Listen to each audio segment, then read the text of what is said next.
Hey guys, it's Metal Freak here, and today I watched a show.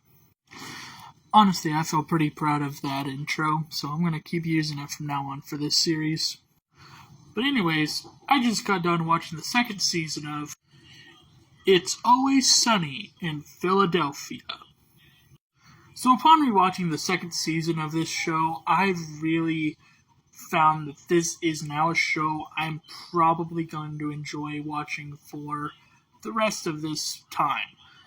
Because it has, in my opinion, kind of gotten better.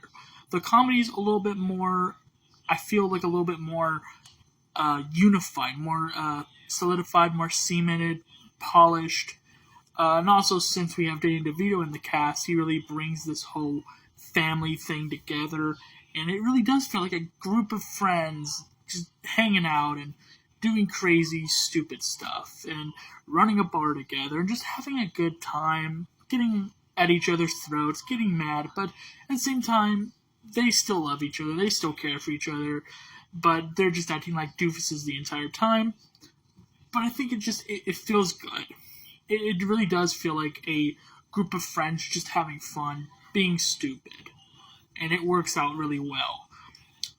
The episodes were a lot more funnier, in my opinion, although it was... Honestly, yeah, it was a little bit more harder for me to come up with what I would consider my top 3 episodes for this season, because so many stuff that happened in this season was really, really good.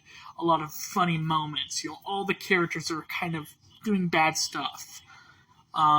Which is not to say that they've never done bad stuff, because, this is just a group of dumb people doing dumb stuff.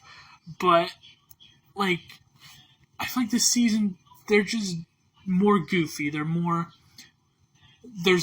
weirdness, more odd stuff happening. And I'm all here for it, because Season 1, I loved it. Season 2, I'm loving it even more. So I'm hoping that it's just going to keep going up with that. Because if it does, I'm in for a treat. Because if it's already this good on its second season, who knows what it's going to be like on 14, and 15, and 16. So, yeah, I'm excited to continue this ride. I'm really starting to like the characters, and I'm now looking at them as my own sort of group of friends. I see Charlie as the more vulnerable one. The one who's more likely to kind of get manipulated to do the dumb stuff for the other people's admiration. They're not really, he feels like more of the scapegoat for all of them. Whereas Mac is kind of the jerk who doesn't think he's the jerk, but he has to live with the fact that he was the jerk. So it's kind of like this weird duality of, I'm not a jerk. Oh God, I am a jerk. How? Sort of like that. And you also have Deandra, who's the only girl in the gang, so she kind of feels singled out, kind of. She's sort of the centerpiece for the guys making kind of sexist remarks, which back in this time, it wasn't so oh, you can't joke about that. So I don't think some of the jokes that are made and some of the things that they do does feel a little bit more outdated, but it's still fun because you have to put into perspective, this is an early 2000 show. So there's going to be stuff that is acceptable back then that really isn't now. And so it works great, and the comedy doesn't feel out of place in my opinion. So Deandra is just kind of this character that she feels singled out. She feels like she's the only reasonable character. Yeah, Frank, who he just wants to be the father figure for not just his own 2 children, but also everyone else in the group. And yes, I do know that in the last episode we kind of find out that maybe he's not Dee or Dennis's father, but is in fact probably Charlie's. Because him and his mom had a one-night stand. But also Frank, he just wants everyone to feel like they can live with one another. they can be around one another without like this angry and sort of resentment. He wants to be the father figure who's gluing the pieces together. Sort of like he's sort of the Michael Scott of the group, except not with all the weird I'm homeschooled type thing.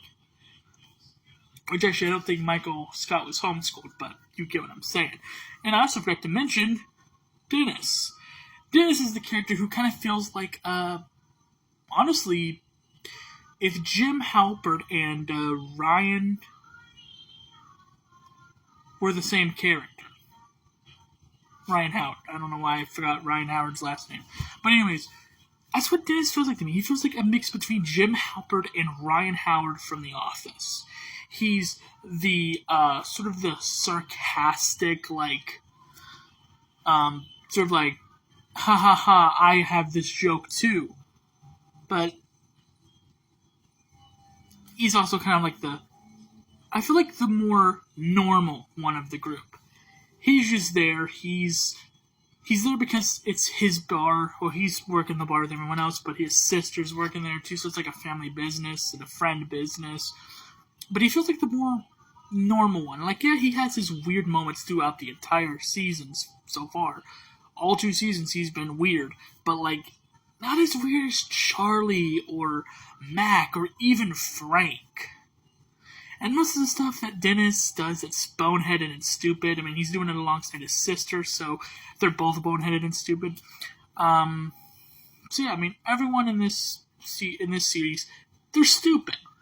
But that's what makes this show so good, is you know they're stupid, they shouldn't do these things, but you gotta watch them fall on their asses sometimes, because it's funny and it works.